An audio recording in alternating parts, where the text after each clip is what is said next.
আজকে যে ছাত্র সমাজের ডাকে যে তিলকে অন্যায়ভাবে লাঠি চালিয়েছে এবং আমাদের সাঁতরাগাছি মোড়ে যে লুঙ্গি বাহিনী এক বিশেষ সম্প্রদায়ের মানুষ যারা যেভাবে ছাত্র সমাজের উপরে বোম চার্জ করেছে এবং আমাদের যারা আন্দোলনরত ছাত্র এবং তার সঙ্গেও যারা তাদের গার্ডিয়ানরা বা শুভবন্ধনা সম্পন্ন মানুষরা যোগদান করেছিলেন তাদের হাত থেকে বিভিন্ন ফোন ছাড়িয়েছে, তাদেরকে মারধর করা হয়েছে।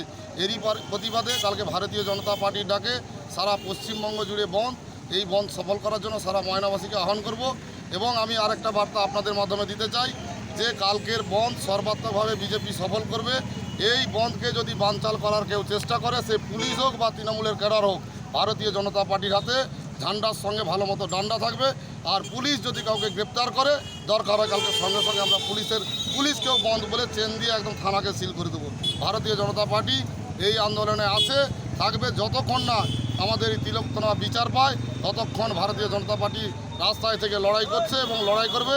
সবাইকে বলবো, আপামর জনসাধারণকে কালকে দোকানপাট, স্কুল, কলেজ এবং গাড়ি, টোটো, ফোটো সমস্ত বন্ধ রেখে এই বন্ধকে সর্বাত্মক করার আহ্বান জানায় ভারতীয় জনতা পার্টি, উত্তম সিং, ময়না মণ্ডল শ্রী সভাপতি এবং জেলা পরিষদ সদস্য।